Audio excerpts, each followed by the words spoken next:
जन्माद्यस्य यतोऽन्वयादितरतश्चार्थेष्वभिज्ञस्वराट् तेने ब्रह्महृदाय आदिकवये मुह्यन्ति यत्सूरयः तेजो वारिमृदां यथा विनिमयो यत्र त्रिसर्गो मृषा धाम्ना स्वेन सदा निरस्तकुहकं सत्यं परं धीमहि।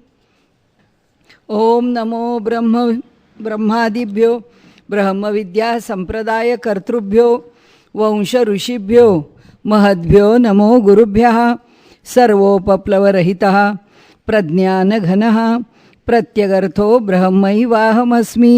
नारायणं पद्मभवं वसिष्ठं शक्तिंच तत्पुत्र पराशरंच व्यासं शुकं गौडपदं महान्तं गोविंद योगीन्द्रमथास्य शिष्यं श्रीशंकराचार्यमथास्य पद्मपादं च हस्तामलकं च शिष्यं तं तोटकं वार्तिककारमन्यान् अस्मद्गुरून् सन्ततमानतोऽस्मि। श्रुतिस्मृतिपुराणानाम् आलयं करुणालयं नमामि भगवत्पादं शङ्करं लोकशङ्करं शङ्करं शङ्कराचार्यं केशवं बादरायणं सूत्रभाष्यकृतौ वन्दे भगवन्तौ पुनः पुनः। ईश्वरो गुरुरात्मेति मूर्तिभेदविभागिने व्योमवद्व्याप्तदेहाय दक्षिणामूर्तये नमः। कविश्रेष्ठाय गुरवे श्रीगोदातीरवासिने विठ्ठलांघ्रिविलीनाय गणुदासाय ते नमः। जयाची सद्गुरुशरणमनवाणिकाया अपार करुणा घनगंगा कृपाभिलाषिया जेथ प्रचितीचे बोलणे भावोत्कट सहजतया आदरे वंदिते सद्गुरो वरदानंदराय। आपण ब्रह्मसूत्राच्या संदर्भामध्ये जेव्हा विषयाचा विचार करतो आहोत तेव्हा या विषयात आपल्याला प्रवेश करायचा तर आपल्याला किती त्या विषयासंबंधीची माहिती पाहिजे किंवा त्याचे एक पार्श्वभूमी आपल्या अंतःकरणात तयार पाहिजे. त्या भूमिकेमधून आपण विषयाला सुरुवात केली.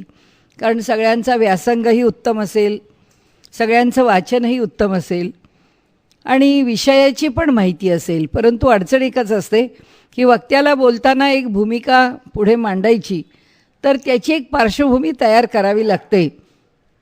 त्यामुळे आपण हा सगळा विषय सुरुवातीला इतका सावकाश त्याच्या पार्श्वभूमीच्या अंगाने बघतो आहोत.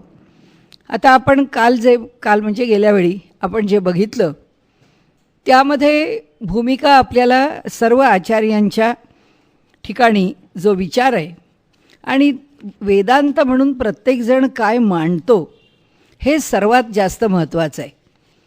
कारण आम्ही वेदांताचा अभ्यास, ब्रह्मसूत्र म्हणजे अन्य काही नाही आहे, वेदांताचा अभ्यास आहे. मग वेदांताचा अभ्यास करतो म्हणजे काय करतो? आपण जसं म्हटलं तसं हल्ली सगळं त्याचं एक प्रकारचं मिक्सचर आहे, ते सगळं संमिश्रण आहे. असा कोणता एक संप्रदाय नाही आहे की ज्या संप्रदायाची भूमिका आपण विचारात घेतो. या ठिकाणी आपल्याला थोडा प्रत्येक संप्रदायाचा परिचय राहिला की काय चाललं आहे हे आपल्या लक्षात येईल. कोणाचं खंडन करायचं आहे त्या खंडनाच्या वेळी आपण जेव्हा दुसऱ्या भागामध्ये अध्यायामध्ये जाऊ त्यावेळी आपल्याला त्या विचाराच्या भूमिकेशी आपण थोडा विचार वेगवेगळ्या प्रकाराने मांडून तो विषय समजून घेऊ. पण तरीसुद्धा आत्ताही आपल्याला काही त्यातला थोडा भाग माहिती असणं आवश्यक आहेच आहे. म्हणून आपण ह्या आचार्यांचा विचार परवा केला होता. त्यानंतर त्या विचारांच्या दृष्टीने जे शंकराचार्य काय म्हणतात, शंकराचार्यांचं अद्वैत आम्हाला अभ्यासायचं किंवा त्यांच्या अद्वैताच्या अनुषंगाने आम्हाला पुढे जायचं तर आपण आत्तापर्यंत त्यांचे बहुतेक सगळे विषय आपण सुटे बघून झालेत. आता फक्त त्यांचे जे वाद आहेत, वाद याचा अर्थ जे दृष्टांत घेऊन अद्वैत सिद्ध करायचं असतं त्या दृष्टांतांच्या करता एक वेगळ्या वेगळ्या भूमिका घेतलेल्या आहेत. आपण गेल्यावेळी त्याची थोडी सुरुवात केली. सुरेश्वराचार्य त्यांनी आपली भूमिका सांगितली, पद्मपादाचार्यांनी आपली भूमिका सांगितली आणि वाचस्पती मिश्रांनी आपली भूमिका सांगितली. ह्या तीनही आचार्यांनी असं म्हटलं की तुम्हाला जर तत्त्वज्ञान मांडायचं आहे, जाणून घ्यायचं आहे, तर आम्ही कुठली भूमिका मांडतो, आम्ही कोणत्या आधाराने विषय मांडतो आणि त्याकरता कोणते दृष्टांत घेतो, हे आपल्या प्रत्येकाने आपली आपली एक भूमिका उभी करून आपलं एक तत्त्वज्ञान उभं करून अद्वैतातच, शंकराचार्यांच्या केवळ अद्वैतातच हे 3 पंथ उभे राहिले. आणि हे 3 पंथ ह्या तिघांच्या नावानी त्या ठिकाणी निर्माण झाले. गेल्यावेळी आपण पाहिलेलं आहे की त्यामध्ये कोणत्या प्रकाराने हे विषय पुढे येत आहेत. त्या विषयांचा आपण मागोवा घेतलेला नव्हता, पण तरीसुद्धा त्याची प्रस्तावना आपण केलेली होती. त्या प्रस्तावनेमध्ये हा विषय बघायचा तर आपल्या लक्षात येईल की सुरेश्वराचार्यांनी आभासवाद मांडलेला आहे. आभासवादाचं उदाहरण आपल्याला माहिती आहे. आपण जे नेहमी लक्षामध्ये घेतो आभासवादाकरताचं स्फटिक आहे आणि स्फटिकाच्या शेजारी एक जास्वंदीचं फूल ठेवलं आहे. तर ते जे जास्वंदीचं फूल आहे त्या फुलाचा जो लाल रंग आहे तो त्या स्फटिकाच्या इथे जाणवतो. ते लाल रंगाचं फूल बाजूला केलं की पुन्हा त्या ठिकाणी स्फटिक जसा आहे तसाच राहतो.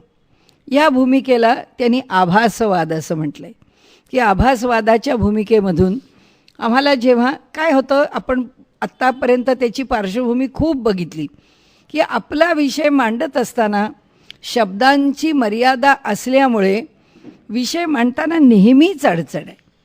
विषय मांडताना एखादं वचन आलं तर ते वचन ती भूमिका पुरं करू शकेल असं नाही आहे. ते वचन त्या भूमिकेमधनं सिद्ध करता येईल असं नाही आहे. आणि म्हणून आता एवढी 555 सूत्रं आहेत ब्रह्मसूत्राची. प्रत्येक सूत्राच्या ठिकाणी आपलं तत्त्वज्ञान निश्चितपणाने सोडवू शकेल असं तिथे उपयोगात आणता येईल का, असं स्पष्टीकरण करता येईल का, येत नाही. एखादं तरी वचन अडचणीत येतं. म्हणून आपण तिथे ममई वंश अशा अनेक जी उदाहरणं आहेत, तर ही सगळी उदाहरणं ही इतरही ग्रंथांच्यामधून आलेली की ज्या ठिकाणी तत्त्वज्ञानाचा विचार ते मांडायला निघतात तिथे ते उदाहरण अडकवतं. त्यांच्या तत्त्वज्ञानामध्ये कुठेतरी ही मांडणी थोडी कमी पडते, कारण ते मांडता येत नाही. असो, याकरता म्हणून या 3 आचार्यांनी समोर येऊन एकाने आभासवाद मांडला. ते म्हणाले आभासवाद कशा करता, फार आपल्याला त्याच्या क्लिष्टतेत नाही शिरायचं, पण तरी थोडंसं आपण बघूया. आता म्हणाले जीव जर ब्रह्म आहे तर जीवाजीवामध्ये भेद का, हा जीव सुखी आहे, तो जीव दुःखी आहे, याला बिचाऱ्याला दिव्यांगत्व प्राप्त आहे, तो अगदी हरक्युलस आहे, असं सगळ्यांच्यामध्ये इतका भेद का. हे असं इतक्या भेदाभेदानी या जगामध्ये परिसीमेचं सुख आणि दुःख आम्हाला अनुभवायला मिळतं. याचं कारण काय आहे. म्हणाले एकच चंद्र आहे, त्या एकच चंद्राची निरनिराळी प्रतिबिंब किंवा प्रत्येक जलाशयामध्ये त्या एकाच चंद्राचं प्रतिबिंब पडतं. तर त्या वेगवेगळ्या जलाशयात पडलेलं चंद्राचं भिन्न भिन्न प्रतिबिंब, त्याचा अर्थ काय होतो. तिसरं उदाहरण आहे की घट आहे, त्याच्यासारखं काही शराव निर्माण केला आहे, रांजण निर्माण केला आहे. त्या प्रत्येकामध्ये आकाश आहे, त्या घटामध्ये समाविष्ट आहे, घटाच्या बाहेर आकाश आहे.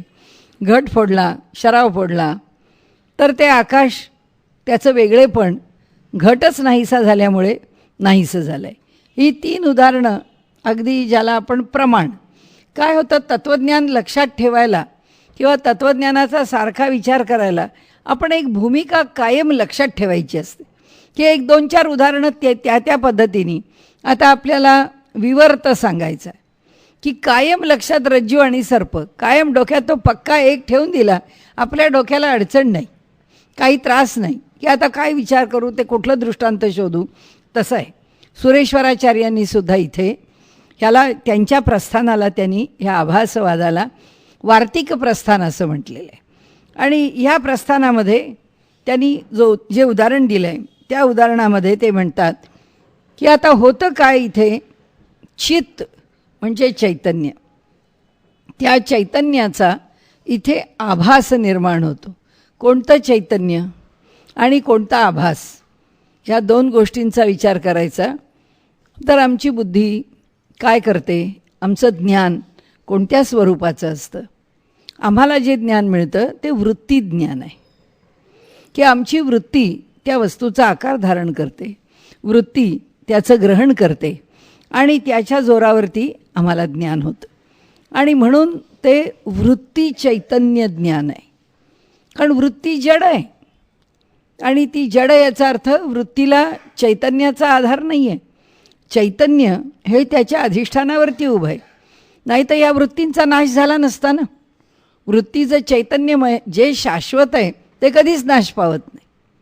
योगशास्त्रामध्ये जेव्हा सांगितलं आहे योगश्चित्तवृत्ती निरोधा, चित्ताच्या वृत्तींचा निरोध करा असं जेव्हा सांगितलं, तेव्हा चित्ताच्या वृत्तींचा जर निरोध होत असेल याचा अर्थ वृत्ती टिकू शकत नाहीत, त्या राहत नाहीत, म्हणजे त्या नाशवंत आहेत. आता हे जे जीवाच्या ठिकाणचं हे जे ज्ञान आहे नामरूपात्मक वस्तूचं, आम्हाला जे भान होतं, आम्हाला जे जाणवतं, आम्ही त्याचा अनुभव घेतो. कारण आपण म्हणतो ना, मी भानावर आले, मला काही कळतच नव्हतं, 5 मिनटं डोकं सुन्न झालं, एक 5 मिनटांनी मी भानावर आले. हीच भूमिका तत्त्वज्ञानामध्ये मनुष्याला वृत्तीनी विषय समजण्याच्या मागची आहे. हे भान आहे, नामरूपात्मक वस्तूचं भान आहे. हे असं आहे का? खरंच खरंच आहे. कारण आता मी यांच्याकडे बघितल्याबरोबर वेगळी वृत्ती माझ्या मनामध्ये निर्माण झाली असं नाही, कारण डोळे माझे तिथे स्थिरावले. पण मला त्या विषयाची आत्ता मला मतलब नाही आहे. मला बोलताना माझ्या डोक्यात माझा विचार, माझा विषय आहे. त्यामुळे माझ्या वृत्तीचं भान, त्यांचे कपडे कोणते आहेत, त्यांनी काय घातलं आहे, त्यांच्या डोळ्यावर चष्मा आहे की नाही, त्या मांडी घालून बसले आहेत का, पालथी मांडी घालून बसले आहेत का, वीरासनात काही त्याचं मला इथे ज्ञान नाही आहे, आकलन नाही आहे. कारण माझं एकाग्र पण त्यावर नाही आहे. नजरेच्या एका टप्प्यात जेव्हा आपल्याला 5-25 लोक दिसतात तेव्हा कोणाचाही बारकावा आपल्या डोळ्यामध्ये येत नाही, ते सगळेच्या सगळे सहज दिसून जातात. याचा अर्थ आपल्याला त्याचं पूर्ण आकलन आलं असं नाही.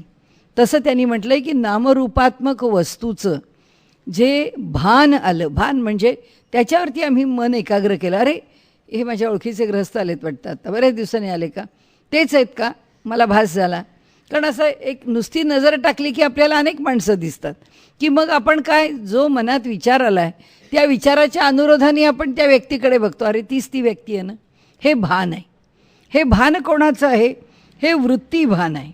आणि त्यामुळे ह्या वृत्तीला, म्हणजे ज्याच्यामध्ये मन जोडलेलं आहे त्या वृत्तीच्या ठिकाणी आता मन जोडलं आणि ती वृत्ती निर्माण झाली, तर नुसती वृत्ती निर्माण झाली म्हणून ज्ञान निर्माण होईल का? नाही होणार. कारण ते ज्ञान निर्माण होण्याकरता त्याच्या मागे चैतन्याची आवश्यकता आहेच. चैतन्याशिवाय ज्ञान होऊच शकत नाही. नाहीतर काय, देहामध्ये जड देह आहे, वृत्ती जड आहेत. मनुष्य बेशुद्ध झाला, मनुष्याचं भान हरपलं म्हणजे काय, त्या चैतन्यानी ज्या प्रकाराने जाणीव द्यायची आहे ती जाणीव ते चैतन्य देत नाही आहे. म्हणून शरीरामध्ये घडणारे विकार घडत असतात. त्याला समजा आतल्या आत उलटी आल्यासारखं वाटेल, त्याला मळमळल्यासारखं वाटेल, त्याला चक्कर आल्यासारखं वाटेल, त्याला उठता येत नाही असं वाटेल. पण ते वाटलं आत तरीसुद्धा ते वृत्तीरूपाने येत नाही, ती वृत्ती प्रकट होत नाही, कारण चैतन्य त्याच्याशी जोडलं नाही. म्हणजे 2 प्रकारच्या चैतन्याचा आपण विचार करतो. आता हे आपण एक ढोबळ घटना समोर धरली. या ढोबळ घटनेमध्ये वृत्ती चैतन्य कोणतं? हे जे आपण एकमेकांना बघतोय, आत्ता आपण काम करतोय, बोलतोय, काही लिहितोय, तर कोणी विचार करतंय, तर कोणी ऐकतंय, तर कोणी ऐकता ऐकता आपल्या मनामध्ये आपण काय वाचलं आहे त्याच्याबरोबर पडताळून बघतंय. मी बोलत असताना माझ्या मनात येतं की बाबा हा सगळा विषय नुसताच क्लिष्ट आहे, मग ह्या विषयाला आपण कसं आणखीन आपल्या बाजूनी आपल्याला समजेल असं आपल्या ठिकाणी त्याचं स्पष्टीकरण करून घ्यावं आणि ते मांडावं. कारण शेवटी असं असतं, मांडणी ही त्या वेळची असते. अभ्यास हा तुम्ही केव्हाही केलेला असतो.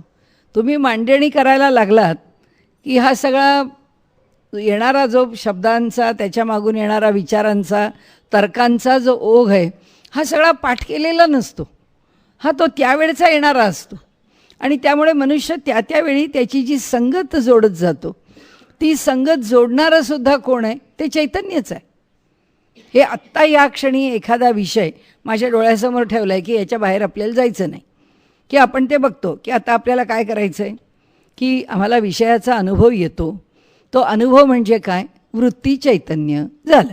एक मी छोटीशी व्याख्या करून टाकली माझ्यापुरती, की अहो ते नामरूपाचं भान येणं, ते आलेलं जे भान आहे त्या भानाला त्याचं जडता म्हणजे वृत्ती असं घेतलं. आता ती वृत्ती निर्माण झाली आणि आम्हाला त्याचं आकलन झालं, कारण भान शब्द वापरला आम्ही.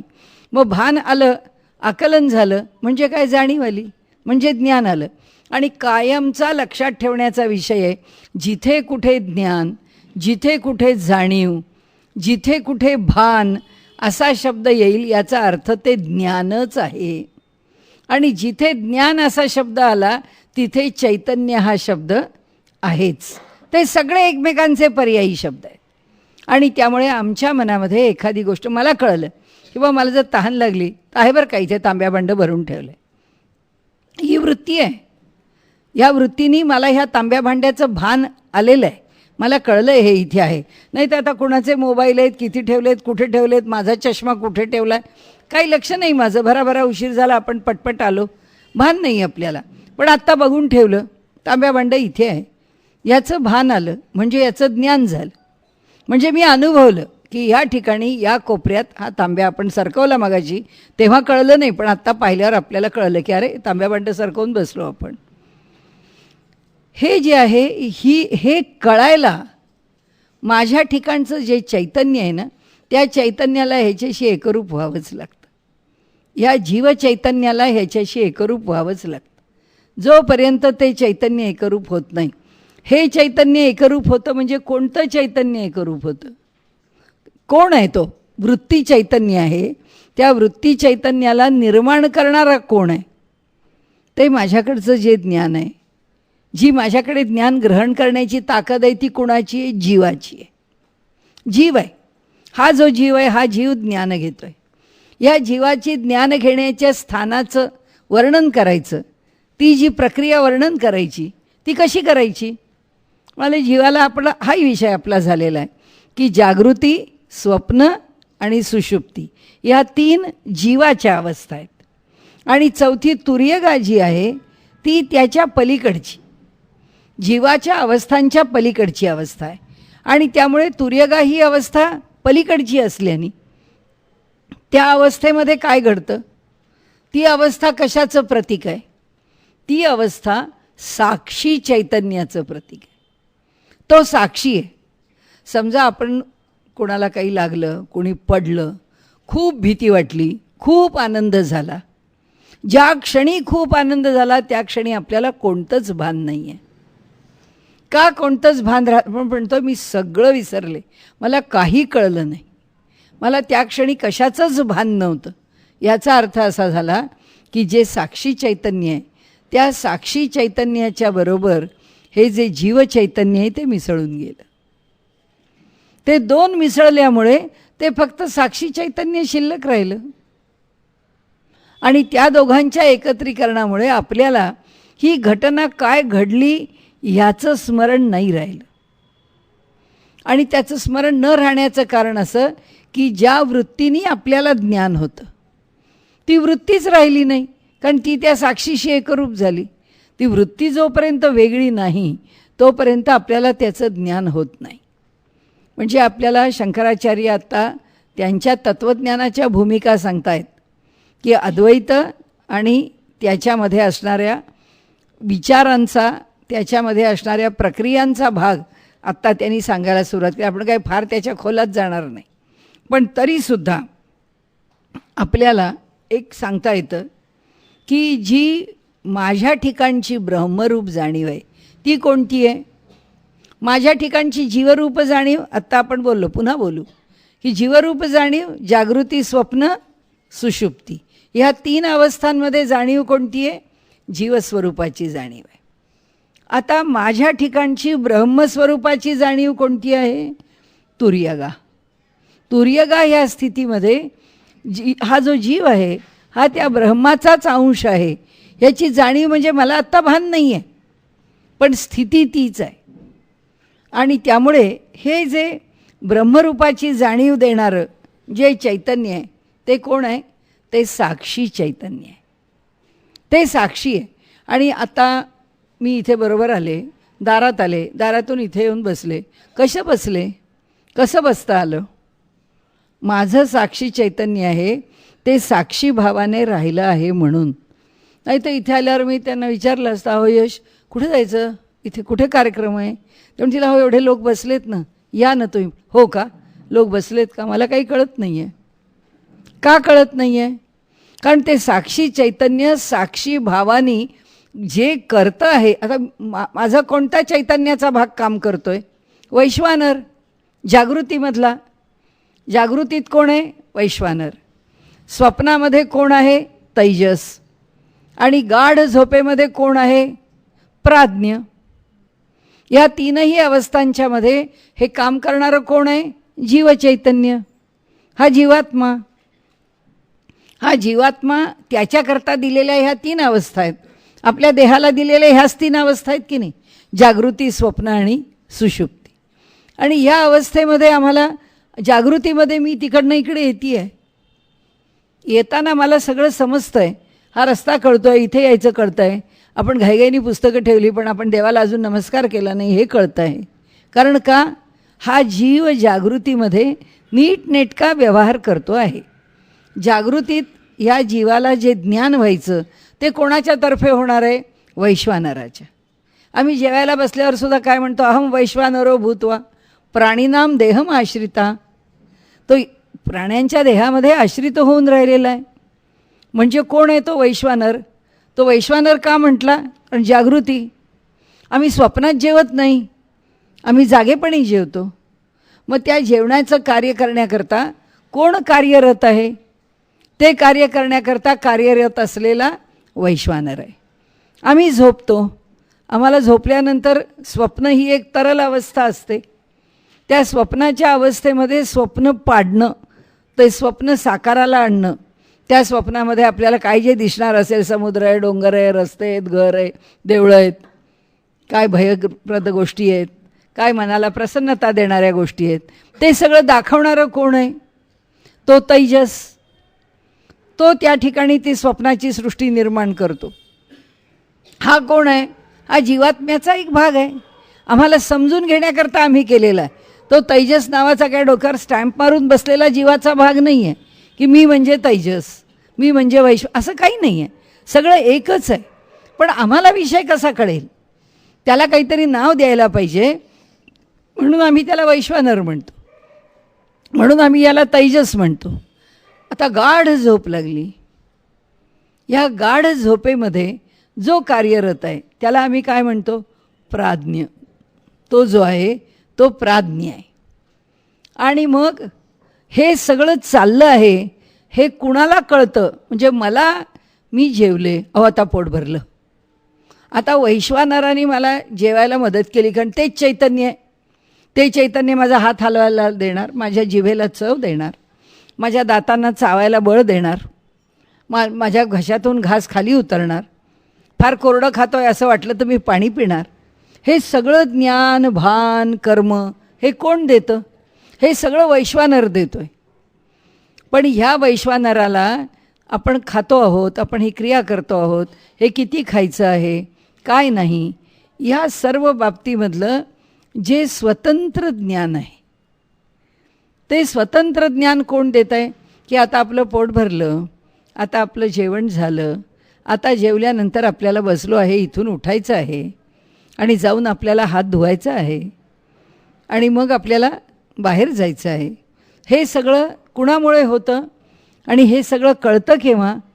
की तो वैश्वानर जेव्हा जेवतो आहे त्यावेळी हे साक्षी चैतन्य जागृत आहे. म्हणून आपण जेवतो आहोत, आपलं पोट भरलं आहे, आता आपल्याला जेवण थांबवायला पाहिजे ह्याचं भान तो देतो.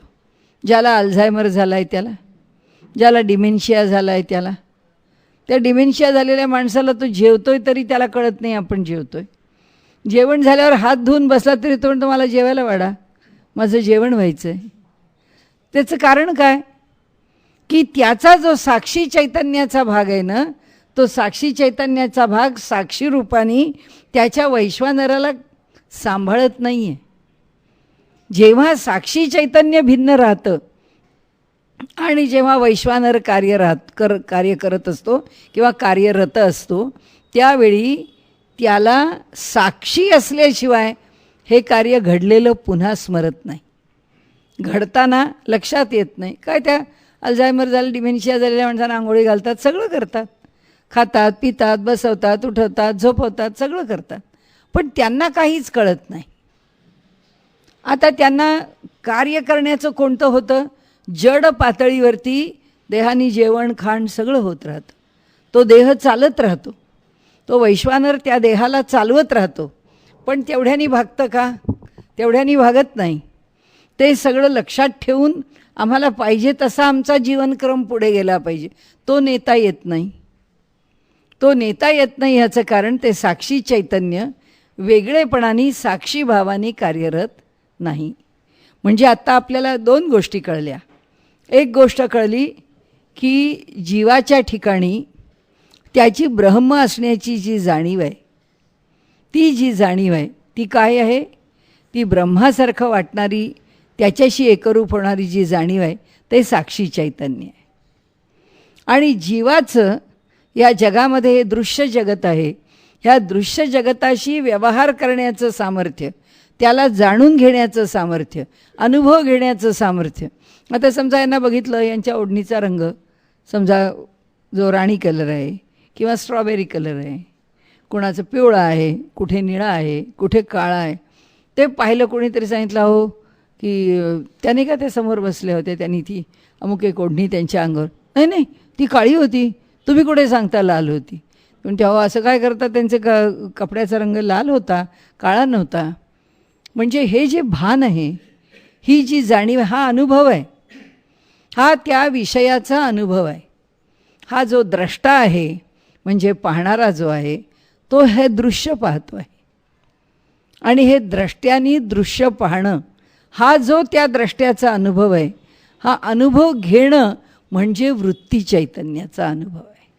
म्हणजे वृत्ती, ही वृत्ती, आम्ही सारख्या वृत्तीत असतो, आम्ही सारखा असा अनुभव घेत असतो. हा द्रष्टा सातत्याने अनुभव घेतो. असा नुसताच अनुभव घेत राहतो का, नाही, तो स्मरणात जाऊन बसतो, तो आम्हाला कळतो. नाहीतर ह्या क्षणी मी बोललेलं वाक्य मला पुढच्या क्षणी कळणार, मला वाक्यच पुरं करता येणार नाही. जसं लहान मूल निरर्थकपणे आरडाओरडा करतं, किंचाळतं, कधी रडतं, कधी हसतं, काय आहे त्याच्या मनातल्या वृत्ती काही असतील तर माहीत नाही, पण बाहेर त्याची संगती काहीच नाही, बाहेर त्याचं ज्ञान काहीच नाही. शंकराचार्य म्हणतात की हा जो तुर्यगा आत्मा आहे आतमध्ये, तो पूर्णपणाने साक्षी आहे, तो ह्या सगळ्यांपासून अलिप्त आहे. आणि हा जो अलिप्त आहे तो त्या साक्षीभावाने तिथे राहिला आहे, म्हणून हा सगळा जीवाचा जो व्यापार आहे हा व्यापार चालू आहे. यातला जो प्राज्ञ आत्मा आहे, म्हणजे गाढ झोपेमध्ये जो आत्मा अनुभव घेतो, गाढ झोपेचा आनंद जो घेतो, त्याच्या ठिकाणचं सामर्थ्य काय, त्या प्राज्ञाच्या ठिकाणचं जे सामर्थ्य आहे ते असं आहे की ह्या जीवाला सर्व प्रकारचं ज्ञान करून देणं, सर्व प्रकारचं ज्ञान त्याला होत राहतं. म्हणजे जागृतीमध्ये जे जे केलं आहे ते चांगलं आहे, वाईट आहे, आपल्याला पुन्हा खायचं आहे, ते साक्षी चैतन्य यातलं काही करत नाही आहे. ते आम्हाला कोणत्याही प्रकाराने हे कर ते कर असं काही, ते फक्त पाहत असतं, ते फक्त साक्षी असतं. आणि ते साक्षी राहून काय चाललंय तेवढं पाहतं. सगळी गडबड चाललेली असते कोणाची, ह्या जीवात्म्याची. मग त्याच्या ठिकाणी स्मरणात राहावं, त्याच्या ठिकाणी जाणीव व्हावी, त्याच्या ठिकाणी विषय समजावा, हे सगळं बघताना त्यातलं बघणारा प्रमुख कोण, त्यातलं बघणारा प्रमुख प्राज्ञ. त्या प्राज्ञाच्या पातळीवरती जीवाला आपण ब्रह्म आहोत याची जाणीव आहे, त्या पातळीवर. अनुभव नाही, त्याचा अनुभव नाही आहे, फक्त जाणीव आहे. आणि त्यामुळे त्या जाणीवेत त्याला ज्ञान होत आहे. म्हणून आपण लक्षात काय ठेवायचं की ज्ञान व्हायचं असेल तर तिथे चैतन्य पाहिजेच, त्याशिवाय ज्ञान होत नाही. आणि जीवात्म्याला ज्ञान व्हायचं आहे तर जीवात्म्याचं ज्ञान होण्याकरता जीवात्म्याकडे कुठेतरी चैतन्यानी अलिप्तपणाने ते जाणवून घेतलं पाहिजे ना. आणि त्यामुळे साक्षी तुमच्या माझ्या आपल्या सर्वांच्या अंतःकरणातला एकच आहे. कारण तो आमच्या हृदयात कोण म्हणून बसलाय? आत्माराम. तो आमच्या हृदयामध्ये आत्माराम म्हणून बसलेला आहे. तो आमच्या इथे असताना सगळ्यांचा एकच आहे ना आत्माराम. ईश्वर सर्वभूतानां हृदयेषु तिष्ठती. सगळ्यांच्या हृदयात तो सारखाच बसला आहे. मग सारखाच बसला असेल तर आपल्या सगळ्यांना स्विच ऑन केल्यासारखी एकदम भूक लागायला पाहिजे, आपल्या सगळ्यांना स्विच ऑफ केल्यासारखी एकदम झोप यायला पाहिजे. असं होत नाही.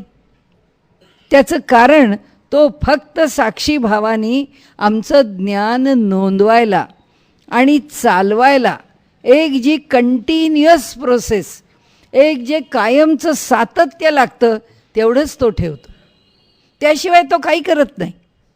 आणि मग आज दुपार झाली नाही, आज मला भूक नाही आहे, मला जेवायचं नाही. मग घरात आपले जे कोण नातेवाईक, घरात आई असेल, बहीण असेल, कुणी ते मला इतकी भूक लागली आहे, मग तुम्ही जेवून घ्या ना. तुम्ही कुणी माया करता थांबू नका, मला काही भूक लागली नाही. सगळ्यांचं साक्षी चैतन्य एकच आहे.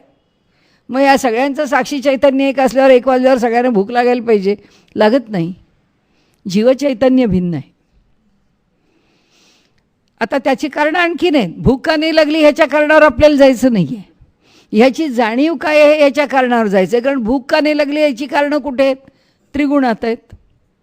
सत्वरजतमांचा खेळ आहे. ते सत्वरजतम आमच्या देहात काय करतायत?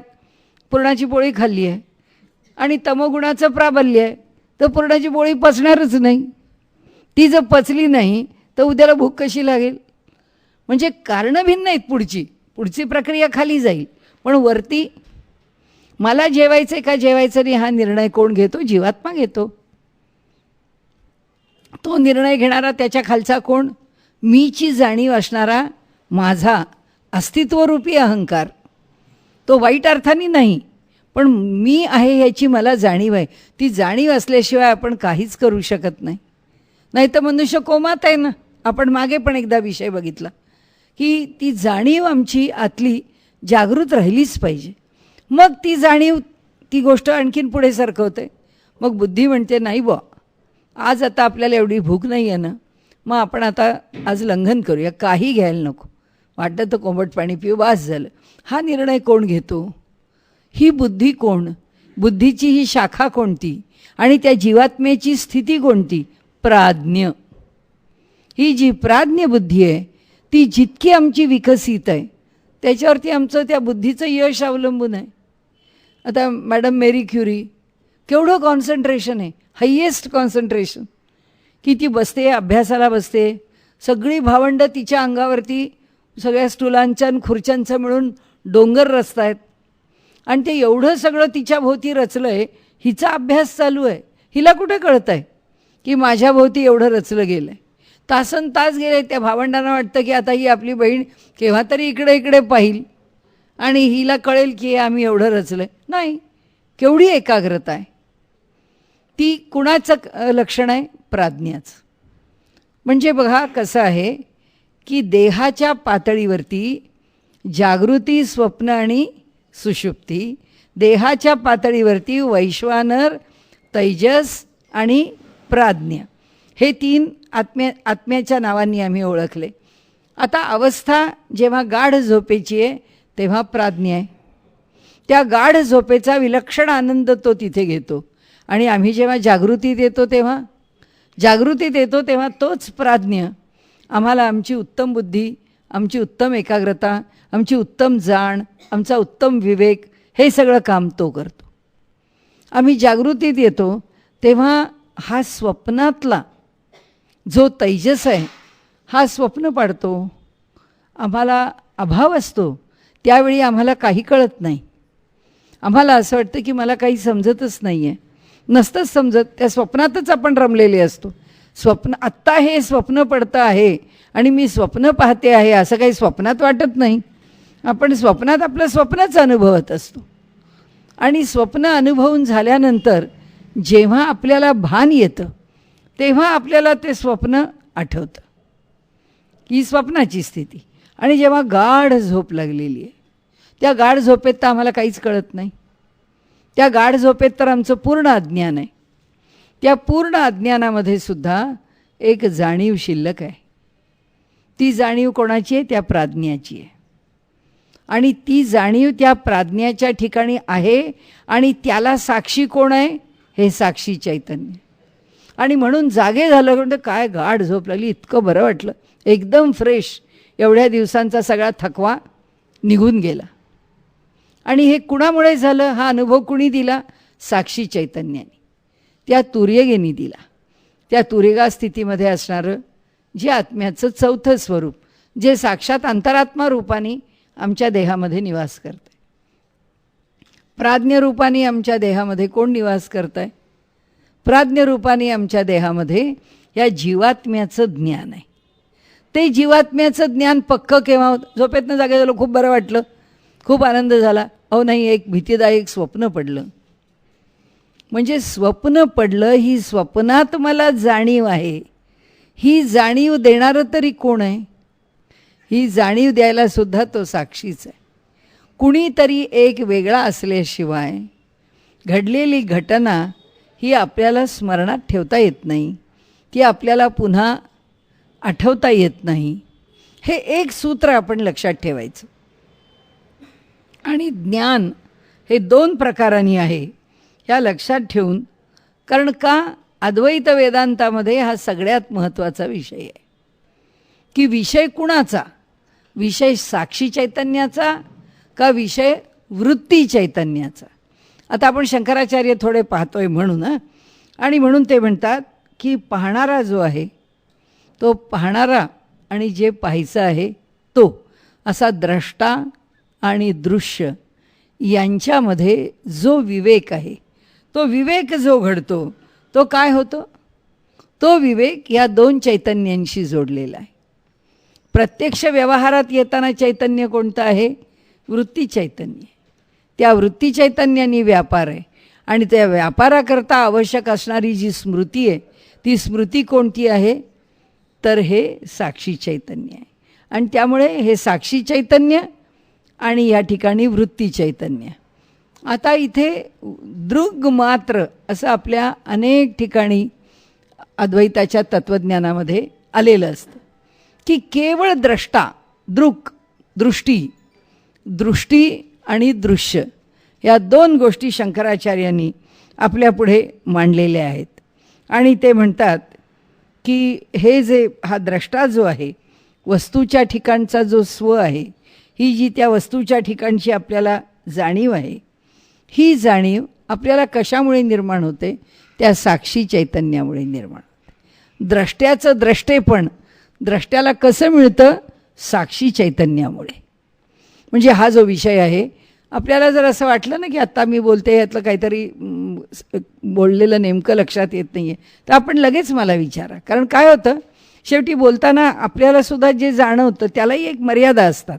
स्पष्टीकरणामध्ये जर बरोबर स्पष्ट नाही झालं, मला वाटलं की ते मला कळलं, पण ते जर अभिव्यक्त बरोबर नाही झालं तर आपण मला लगेच सांगा की हे काय बोललात तुम्ही, ते कळत नाही आहे. तर आपण ते पुन्हा एकदा बघू. म्हणाले हे सगळे विषय कसे आहेत की प्रत्येक पदार्थ जो आहे तो प्रत्येक पदार्थ समजून घेताना तो द्रष्टा आणि दृश्य याच व्यापारात आहे. द्रष्टा आणि दृश्य हा व्यापार प्रत्येक क्षणाला चालू आहे. हा व्यापार चालू असताना प्रत्येक क्षणाला घडणाऱ्या घटनेचं स्मरण आहे, म्हणून त्याच्या पुढच्या क्षणाला होणारी जी घटना आहे त्या घटनेमध्ये सुसंवाद आहे. ते दोन्ही एकमेकांशी जोडलेले आहेत आणि त्यामुळे हे जोडलेलं आहे म्हणूनच आम्हाला विषय समजतो आहे.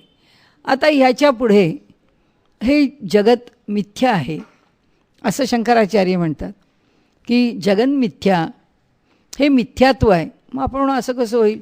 चांगलं इथे 6:15 झाले, आपण घड्याळ पाहत असतो. किती वाजता आज आपण सुरू केलं? 2 मिनटं उशिरा केलं का 3 मिनटं उशिरा केलं? आता सुरू झालं. आता एवढी माणसं आपण बसलो आहे, इथे ह्या बाई बोलत आहेत, हे सगळं आम्ही पाहतो आहे. हे सगळं खोटं आहे का? नाही आहे, हे खोटं नाही आहे. पण जगन मिथ्या असा मात्र सिद्धांत आहे. जगत मिथ्या आहे हा सिद्धांत कशाच्या जीवावर सांगायचा आहे?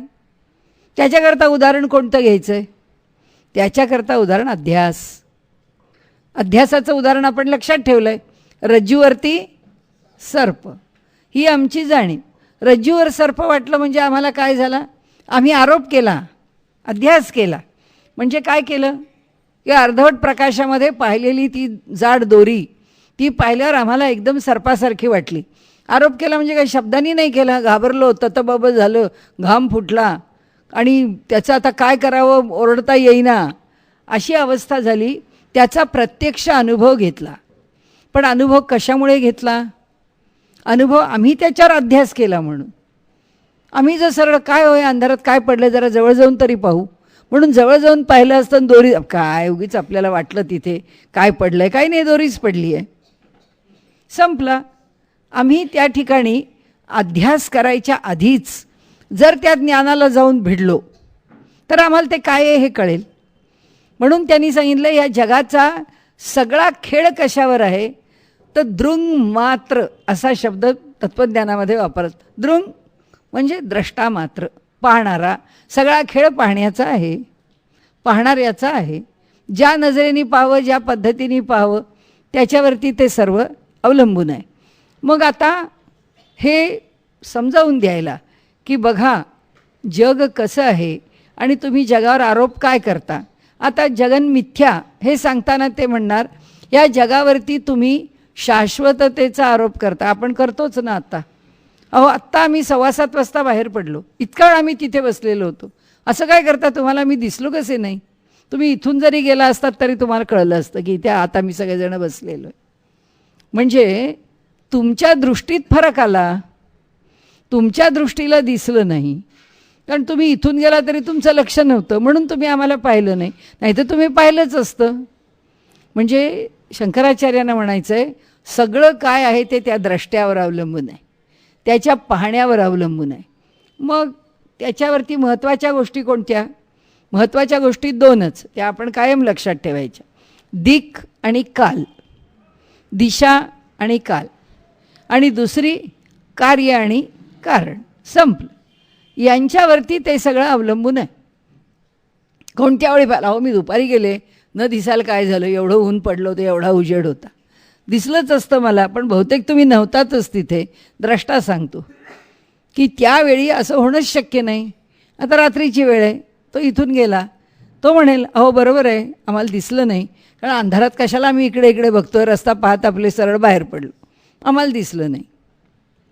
काल एवढ्यावरच अवलंबून नाही आहे. काल द्रष्टा पाहतो आहे, तो आत्ता जिवंत आहे म्हणून पाहतो आहे, ह्या कालातली घटना आहे म्हणून पाहतो आहे.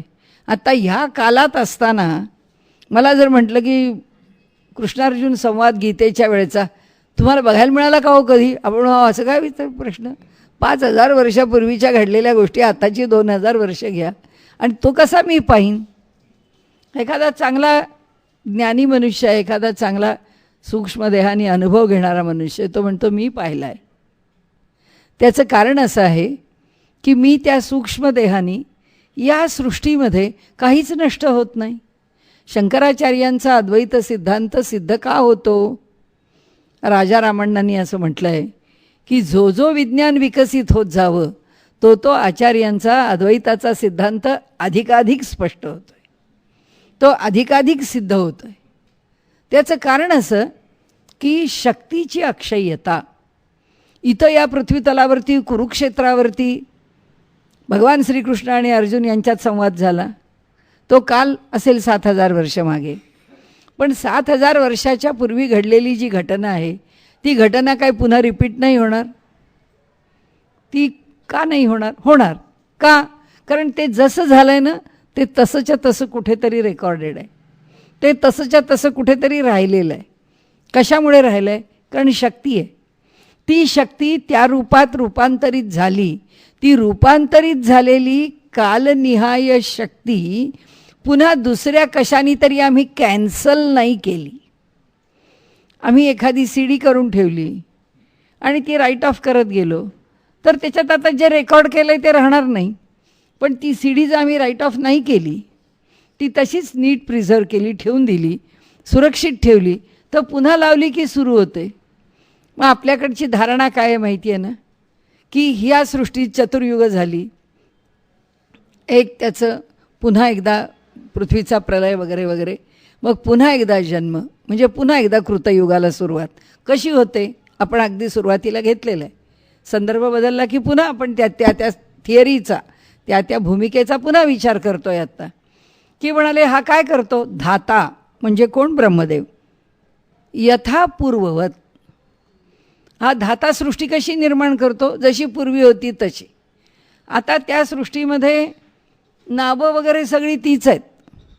त्या सृष्टीमध्ये फक्त ती होणारी मंडळी जी आहेत ती आता आपल्याकडे कसं पहिल्यांदासुद्धा एखादं नाटक चाललं आहे, त्या नाटकाच्या बाबतीमध्ये आता ते पहिले सगळे काम करणारे लोक, बालगंधर्व घ्या, कोणीही घ्या, की ती सगळी मंडळी आता नाहीत. पुन्हा संगीत नाटकाचे प्रयोग होतात की नाही, माणसं बदलतात, नावं तीच असतात. स्वयंवर नाटक आहे, नावं बदलत नाहीत, नटांची नावं बदलतात. तसं धाता यथा पूर्व कल्पवत, तसं धाता तेच कृतयुग, तेच त्रेतायुग, तेच द्वापारयुग, तेच कलियुग पुन्हा येतं इतक्या लाखो वर्षांनंतर. पण पुन्हा तेच येतं, कारण त्यांनी काय सांगितलं आहे की ह्या ब्रह्मांडाकरता आम्ही एक एनर्जी आणि एक मॅटर देऊन ठेवलेलं आहे, तर त्याच्यावर खेळ करा. आपल्याला टी व्हीचं माहिती आहे, एक 8 तासाचं रेकॉर्डिंग आहे आणि 24 तास चालू राहतं.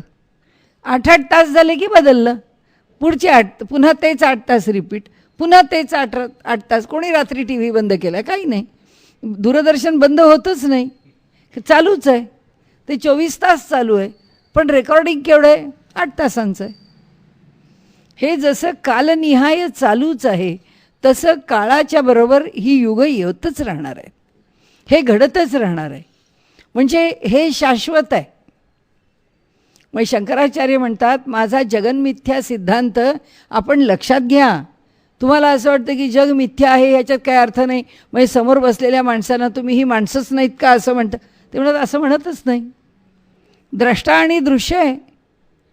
ह्या ठिकाणी तो जो अनुभव घेतो आहे तो अनुभव आहेच आहे. तो कालनिहाय आत्ता जो अनुभव आहे तो अनुभव मिथ्या आहे हे तत्ववेत्याच्या दृष्टीने. केव्हा असेल त्याला मिथ्या, कारण तो बसला आहे, तो स्वतःलाच मी कुणी XYZ आहे असं न मानता त्याला जाणवलं आहे की मी कुणी XYZ नाही आहे, मी साक्षात ते परमेश्वराचंच रूप आहे, परमेश्वरच आहे, माझ्या ठिकाणी अन्य काही. आणि हे जे सगळे दिसत आहेत ते सगळे परमेश्वरच आहेत. आपण अनेक वेळा बघितलं की जो अनुभव आहे, साधा शिवाजी महाराजांना अनुभव दिला तुकाराम महाराजांनी. त्यांच्या भजनामध्ये, त्यांच्या कीर्तनामध्ये ते येऊन बसले, इतके रंगले.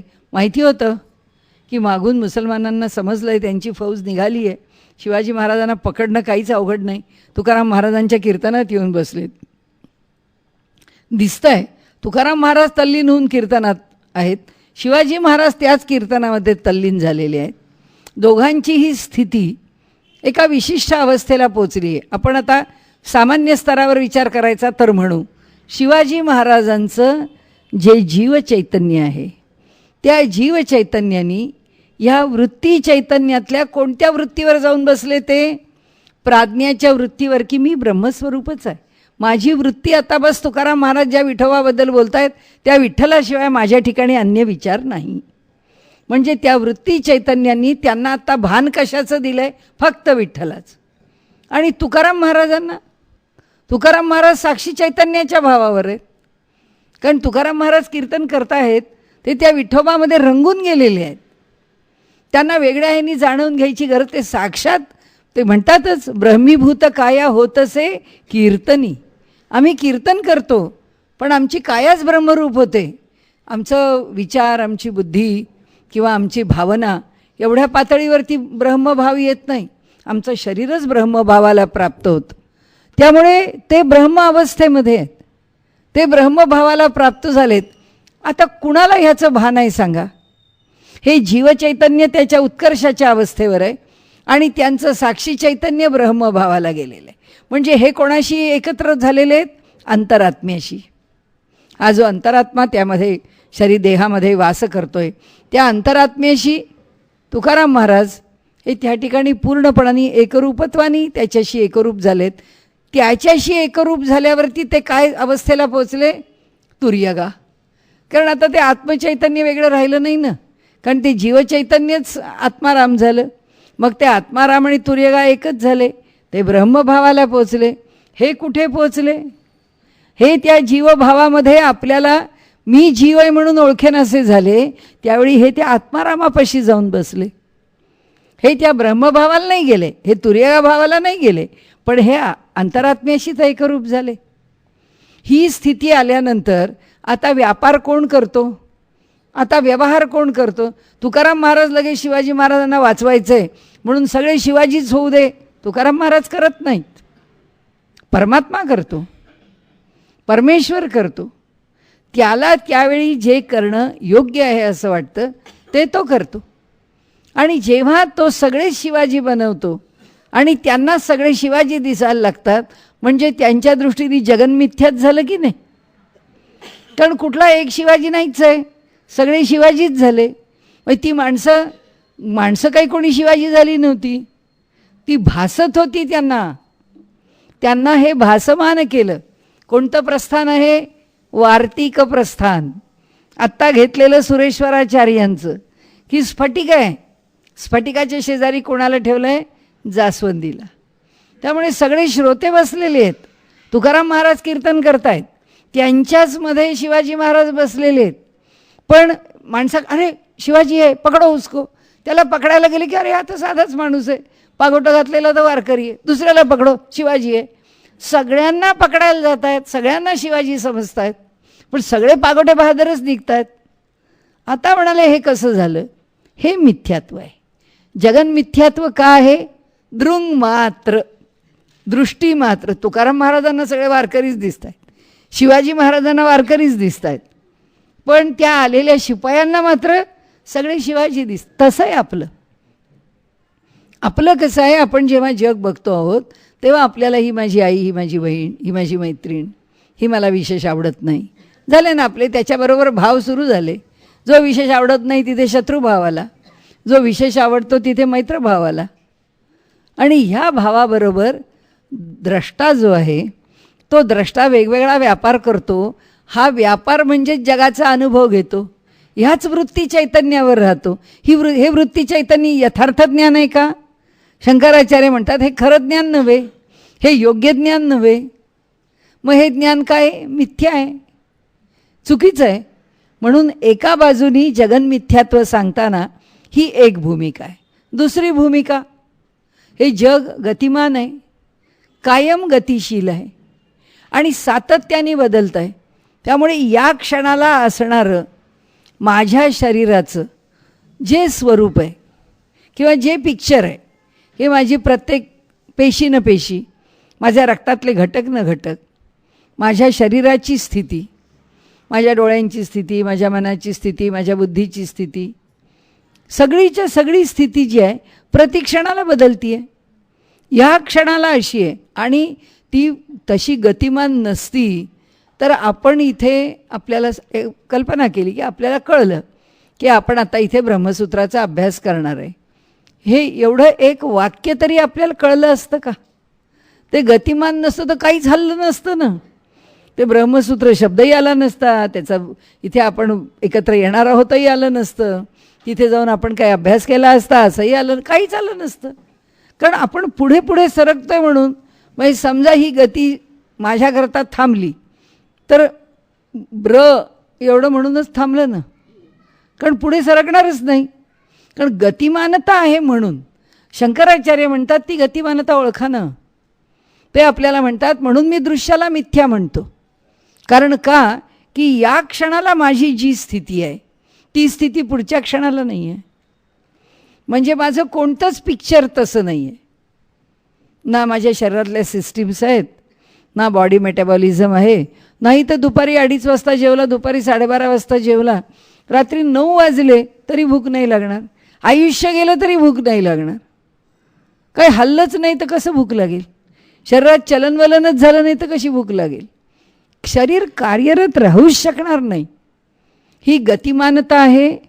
त्या गतिमानतेला एक निश्चित नियम आहे आणि त्याच्याशिवाय प्रतिक्षणाला ते बदलतं आहे. म्हणून कुणाचंही शरीर तसं राहत नाही. नाही तर म्हातारपण कधी आलंच नसतं. जन्माल्यावर एकदा टाय गेलं की बस झालं, टायच राहिलं असतं, पुढं काही हालचालच झाली नसते. असं होत नाही. असं स्टेटस को कधीच नसतं. प्रत्येक क्षणाला जो बदल आहे तो घडत जातो. म्हणून ते म्हणतात हे जगत जे आहे, गच्छती ती जगत, जे अखंड गतिमान आहे ते जगत, हे गतिमान आहे. मग तुम्ही कोणत्या ठिकाणाला त्याला स्थिर आणि सत्य म्हणणार? तुम्ही नाही म्हणू शकत. आणि म्हणून जगन मिथ्या. म्हणून जगाचं मिथ्यात्व आम्ही सांगतो. म्हणजे कुठेतरी त्याची विकृती करून त्याच्यावरती वेडेवाकडे आरोप आपण करू नका. आपण तो विषय समजून घ्या. आणि म्हणून त्यांनी एक 2-3 आपल्याला सांगितलेले ह्या गोष्टी लक्षात घेतल्या तर आपल्या लक्षात येतं की आणखीन एक पदार्थ जर विचारात घ्यायचा असेल तर यांचे जे संबंध आहेत परस्पर, ते संबंधसुद्धा विकारी आहेत. दिशा आणि काल, आता मगाशी म्हटल्याप्रमाणे 15व्या शतकात वेगळं, आत्ताच्या शतकात वेगळं, अजून 200-500 वर्षानंतर जग वेगळं असेल. या सर्व गोष्टी या आपल्याला मिथ्यात्व म्हणजे गतिमानता, दिक्काल ह्याचा संदर्भ आणि कार्यकारण भाव, की कार्यकारण भावामुळे सुद्धा हे जग मिथ्याच आहे. कारण काय आहे? दूध आहे. हा त्यांचा परिणामवाद आहे. सगळे दृष्टांत आहेत. आपलं पुस्तक झालं की मी आपल्याकडे घेऊन येईन. त्याच्यामध्ये सिद्धांत लेश संग्रह नावाचं पुस्तक आहे. त्यात अप्पय्या दीक्षितांनी, शंकराचार्यांनी अद्वैत सिद्ध करण्याकरता हे असे जेवढे दृष्टांत वापरलेले आहेत ते सगळे दृष्टांत एकत्रित केलेत. त्याचे एक 200 श्लोकांचं लहान आहे, फार काही मोठं नाही आहे, पण ते सगळे दृष्टांत दिलेले आहेत त्याच्यामध्ये. आणि सगळे दृष्टांत त्यात आलेले आहेत. आणि त्यात त्यांनी म्हटलं आहे की हे कशाकरता दिलेत? त्याचं कारण असं की तत्त्वज्ञानाची निर्दोषता सिद्ध करावी म्हणून. तर ती सिद्ध होते म्हणून त्या दृष्टांतांनी ती सिद्ध करावी लागते. ते वापरलेले दृष्टांत त्यात आले. तर सांगायचा आपल्याला हेतू असा की आता कार्यकारण भाव आहे.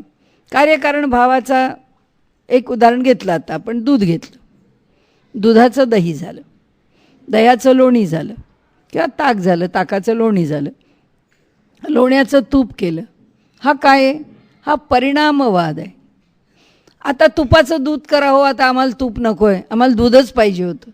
तो म्हणतो नाही बाबा, आता नाही तुम्हाला दूध देत आहे, आता घ्यायचं तर आमच्या घरचं तूप घ्या, नाही तर आता आमच्याकडे द्यायला तुमच्याकडे काही नाही. हा कसा परिणाम आहे? दुधाचं दही झालं आहे, आता पुन्हा दूध होणार नाही आहे. आता दह्याचं ताक झालं आहे, पुन्हा दही नाही. या प्रकाराने जेव्हा परिणाम घडतो त्या परिणामाला कार्यकारण भाव असं म्हणतात. आपण खूप कवी कल्पना करतो. हे तत्त्वज्ञानामध्ये कवी कल्पनेला जागा नाही. आपण जर म्हटलं की पुन्हा एकदा आपण मागे गेलो आणि पुन्हा एकदा आपण जीवन जगायला लागलो, तेव्हा हो कसे जगाल? आता काळ संपला, ती परिस्थिती संपली, ते सगळं जगाचं स्वरूप, जग राहणारच नाही ना तसं. ही पृथ्वी तशी पुन्हा 7000 वर्ष मागे जाईल का? आम्हाला खूप वाटतं की आता आम्ही ऐकलं आहे, आम्ही चांगली गीता ऐकतोय, वाचतोय. आम्हाला असं वाटतं की तो गीता सांगणारा भगवान श्रीकृष्ण आणि तो ऐकणारा अर्जुन, ज्याची अशी भ्रमित स्थिती झाली आहे, त्यांना आम्हाला एकदा बघायला मिळावं की आम्हाला त्या जगात त्यांनी न्यावं. कसा नेईल तो? म्हणजे जग त्या स्थितीत जाऊ नाही शकणार. का नाही जाऊ शकणार? कारण कार्यकारण भाव हा एका नियमाने बांधलेला आहे. असं जर व्हायला लागलं तर प्रत्येकजण रोज एक वेगळा दिवस मागेल.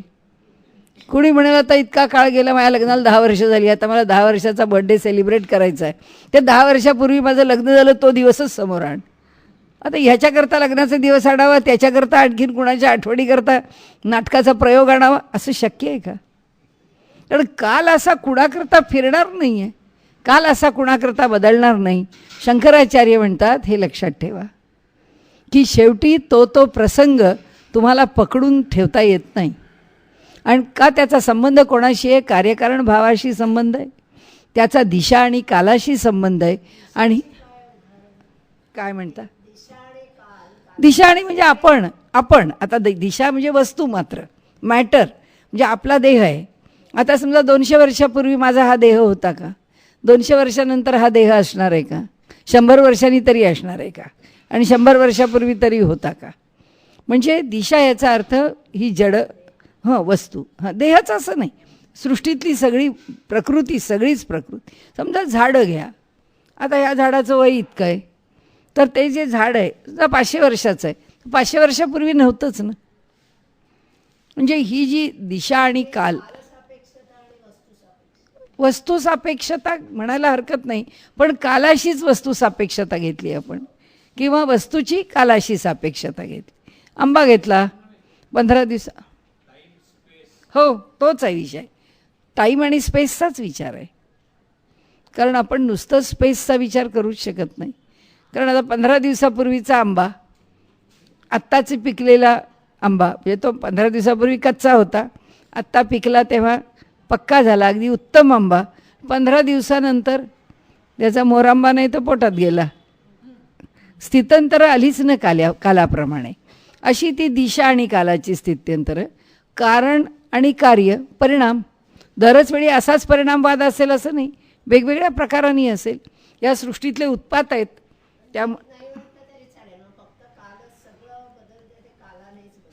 नाही स्थित्यंतर आहेत ना.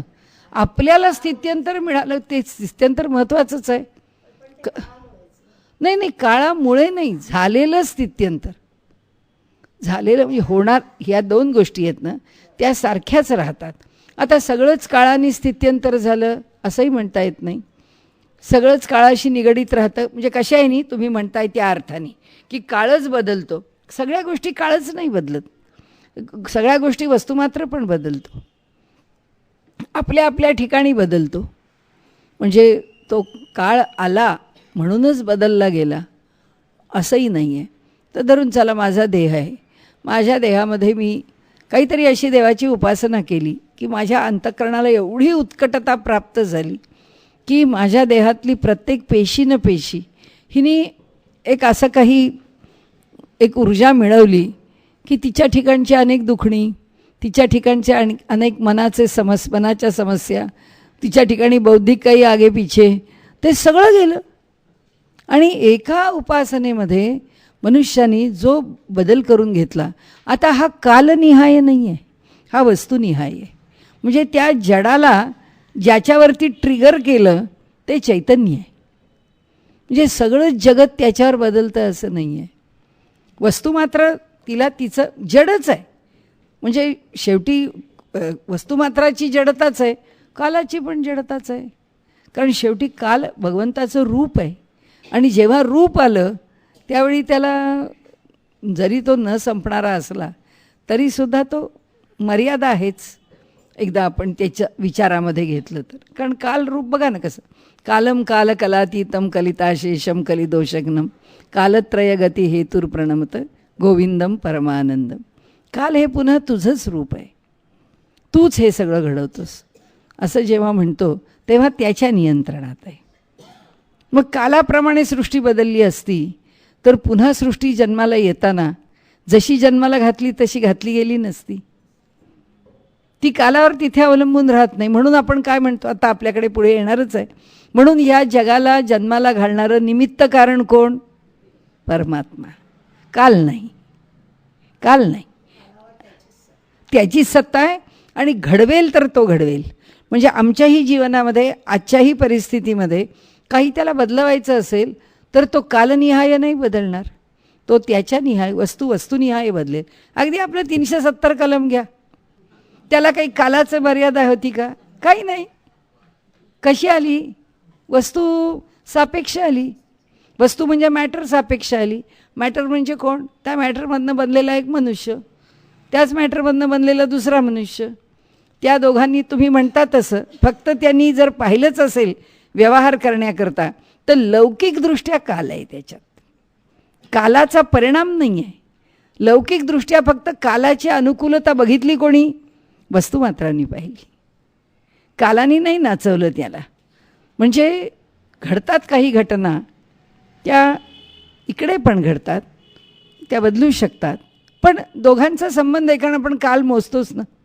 म्हणजे कालाचा क्रम जेव्हा आपण, नाहीतर काळ ह्या संकल्पनेला अर्थ काहीच नाही आहे. काळ नावाची काहीच वस्तू, पण एकदा आम्ही त्याला मापन दिलं ना, कालाला मापन दिल्याबरोबर काल चालायला लागला आपल्या दृष्टीने. काळाच्या दृष्टीने तो स्थिरच आहे, त्याला काय फरक पडतो. आता सूर्य उगवतो मावळतो म्हणून काही कालाला फरक पडत नाही. ही घटना सूर्याची आहे, म्हणजे ही कुणाची आहे, पुन्हा वस्तुमात्राची आहे, ती कालाची नाही आहे. त्यांच्या त्यांच्या भ्रमणामध्ये दिवस रात्र झाले असं. म्हणजे ते दोघे एकत्र विचारात घेतलेले आहेत. आणि का घेतलेले आहेत की एकदा सृष्टी निर्माण झाली की तिला काळात बांधली आहे. म्हणजे आपण कालाचं मापन सुरू केलं, उलटं केलं म्हणा पाहिजे तर. आपलं आयुष्य 100 वर्षांनी संपतं, मग त्याच्याकरता आम्ही काळ जोडला त्याच्या आयुष्याशी असं. तर इथे ते म्हणतात की अशा 3 प्रकारांनी ह्या 3 जोड्या आहेत की ज्या 3 जोड्या आम्हाला हा विषय शिकवतात. आता पुन्हा आपण जिथल्या तिथेच राहतो, आपले किती आठवडे जाणार आहेत असे माहीत नाही, पण या ठिकाणी त्यांनी असं म्हटलं आहे, सुरेश्वराचार्यांनी वार्तिक प्रस्थान सांगितलं. थोडं 1-2 मिनटं घेऊ आपण. पद्मपादाचार्यांनी विवरण प्रस्थान सांगितलं. त्या विवरण प्रस्थानाकरता त्यांनी दृष्टांत काय घेतला, काय समजावून सांगायचं आहे आपल्याला. या ठिकाणी या वार्तिक प्रस्थानामध्ये त्यांना असं सांगायचं आहे, चिदाभास झाला. आभास आहे, आभासात्मक निर्माण होणे. म्हणजे जे खरं आहे, जसं आहे तसं नाही, हा आभास झाला. कशाचा? हे जास्वंदीचं फूल ठेवल्यानंतर ते स्फटिक जे आहे ते स्फटिक लाल रंगाचं दिसायला लागलं. म्हणजे आभास कोणाच्या ठिकाणी झाला? चैतन्याच्या ठिकाणी. चैतन्य कोणाच्या ठिकाणी आलं? वृत्तीच्या ठिकाणी आलं की नाही. चैतन्य कोणाशी जोडलं? वृत्तीशी. त्या वृत्तीच्या चैतन्याशी काय यायचं? कारण हा जो दृक् आहे, हा द्रष्टा, हा पाहणारा, हा जो द्रष्टा आहे, तो द्रष्टा अनुभव कशाचा घेतोय? त्या चौकोनी स्फटिकाच्या शेजारी ठेवलेल्या जास्वंदीमुळे स्फटिकाच्या रंगाचा. म्हणजे इथे अनुभव कशाचा आहे? विषयाचा. एक विषय त्याच्यासमोर आला आहे. विषयाचा अनुभव कशामुळे येतो? वृत्ती चैतन्यामुळे. आता ते जे वृत्ती चैतन्य आहे, ते वृत्ती चैतन्य म्हणजे सुरेश्वराचार्य काय म्हणतात की हे वृत्ती चैतन्य आम्हाला जास्वंदीच्या ठिकाणी लाल रंगाचा जर आभास निर्माण करून देतात, तर आभास कुणाच्या ठिकाणी निर्माण झाला? चिदाभास. जे चैतन्य इक्वल टू ज्ञान, ते ज्ञानाच्या ठिकाणी आभास झाला. ते शुभ्र पांढऱ्या स्फटिकाला आम्ही लाल म्हटलं, हा आभास आहे. आणि इथे ही भूमिका सांगितली. आता प्रतिबिंबाचा दुसरा विषय घेतला. त्या ठिकाणी त्यांनी प्रतिबिंबवाद आणला. या प्रतिबिंबवादाला त्यांनी विवरण प्रस्थान असं म्हटलं आहे पद्मपादाचार्यांचं. दृष्टांत काय? वरचा चंद्र, त्या चंद्राची वेगवेगळ्या ठिकाणी पडलेली पाण्यातली प्रतिबिंब. आता ही जी पाण्यातली प्रतिबिंब आहेत, तो वरती चंद्र आहे, खाली प्रतिबिंब आहे. ते म्हणतात हे जे प्रतिबिंब पडलं आहे तो चंद्रच आहे. कारण तिथं चंद्र नसता तर चंद्राचं प्रतिबिंब पडलंच नसतं. म्हणजे तुमच्या विवर्तासारखं नाही आहे, रज्जूवरती सर्पाचा भास नाही आहे. तिथं रज्जूच आहे आणि दिसतोय पण रज्जूच. सर्प आहे, दिसतोय पण सर्पच. हे जेव्हा होईल, ही जशी स्थिती असेल तशी आहे. तिथे चंद्र आहे म्हणून इथे पाण्यात चंद्र आहे. मग या चंद्रात बदल होतात का? होतात तर म्हणाले. पाण्यावरती हेलकावले की चंद्र पण हेलकावतो. पाणी, त्या मूळच्या चंद्राला काही फरक पडतो का? काही पडत नाही म्हणाले. तो मूळचा चंद्र तिथेच राहतो, पण या चंद्रात मात्र फरक पडतो. बरं, हा चंद्र एकाच ठिकाणी असतो का? नाही. सगळ्यांमध्ये, समुद्रात आहे, नदीत आहे, डबक्यात आहे, ओहोळात आहे, ओढ्यात आहे, नाल्यात आहे, असा सर्व ठिकाणी आहे. तसा तो आत्मा, परमात्मा, परब्रह्म एकच आहे. पण या सगळ्यांच्या ठिकाणी जी भिन्न भिन्नता आहे, ती भिन्न भिन्नता त्याच्या ठिकाणी असणाऱ्या त्या त्या उपाधीमुळे आहे. समुद्राच्या लाटा जोरात उसळायला लागेल तर चंद्र जोरात जोरात उसळायला लागेल. डबकं जर स्थिर असेल तर डबक्यातला चंद्र स्थिर असेल. आणि या प्रकाराने याला त्यांनी प्रतिबिंबवाद असं म्हटलं आहे, की हे जे प्रतिबिंब आहे त्या चंद्राचं पडलेलं म्हणजे काय आहे, ते जे खालचं जल आहे त्या जलाने त्या चंद्राला पकडून ठेवलं आहे. म्हणजे आम्हाला जर वाटत असेल की अंतरात्मा रूपाने ब्रह्म आमच्या कब्जात आलं आहे, तर म्हणाले तसं नाही, ते आम्ही पकडून ठेवलं आहे. आणि त्या ब्रह्माला काही त्याचा त्रास झाला आहे का? म्हणजे हे सर्व ठिकाणी असणारं जे परब्रह्म आहे, सर्वांच्या ठिकाणी भरून राहिलेला जो अंतरात्मा आहे, तो त्या त्या जीवाप्रमाणे बदलतो आहे की नाही?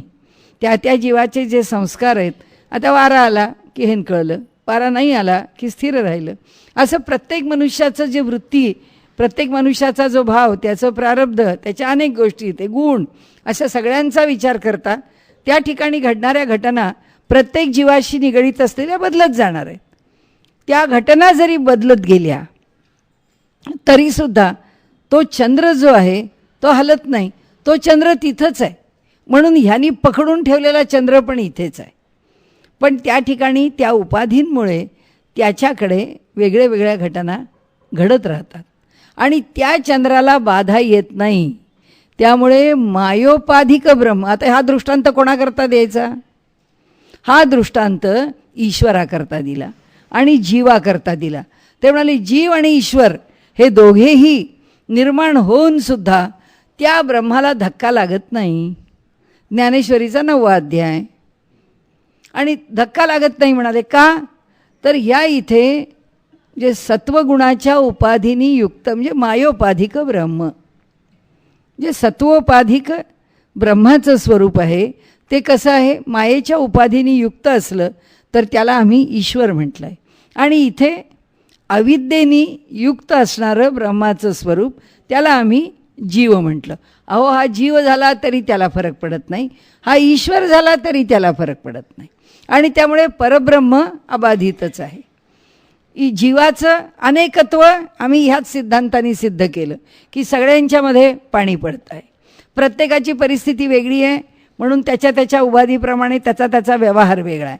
ईश्वर मायेच्या उपाधीने युक्त असल्यामुळे त्याला आता जग निर्माण करण्याची कामगिरी येऊन पडली आहे, या जगाला सांभाळण्याची कामगिरी येऊन पडली आहे, या जीवांना सांभाळण्याची कामगिरी येऊन पडली आहे. म्हणून तो ह्या जगात भरून राहिला आहे, आमच्या देहामध्ये अंतरात्मा म्हणून भरला आहे. आणि म्हणून हा कसा आहे? याला हा विकार लागला आहे, त्याला नाही. याला अज्ञानाचा अविद्येचा विकार लागला आहे, त्याला नाही. म्हणजे ब्रह्म अबाधित राहून ह्या जगाची निर्मिती करून हे जग चालवतो. पुन्हा हे दोन कोण आहेत? ब्रह्मच आहेत. अविद्येच्या उपाधीने युक्त असणारं ब्रह्मच आहे. हे कोण आहे? हे मायेच्या शुद्ध सत्वयुक्त मायेच्या उपाधीने युक्त असणारं ब्रह्मच आहे. आणि तरीसुद्धा ते तिथे तसंच आहे, तो चंद्रच आहे. त्या चंद्राला फक्त इथे जलाने पकडून ठेवला आहे. आणि म्हणून त्यांनी सांगितलं हा दृष्टांत आम्ही कुठे देतो? हा उपाधी, जीवाची विविधता, परब्रह्माचा ईश्वर आणि जीवत्व या भावाला परिणाम पावणं असं जर लोकांना वाटत असेल तर ते तर कसं नाही. तो परमात्मा एकमेवाद्वितीय तसाच राहतो, त्याच्यात काही फरक पडत नाही. हे असं तत्त्वज्ञान चालतं. आपण आता पुष्कळ वेळ घेतला, पुढच्या वेळी आता आपण तिसरं बघू.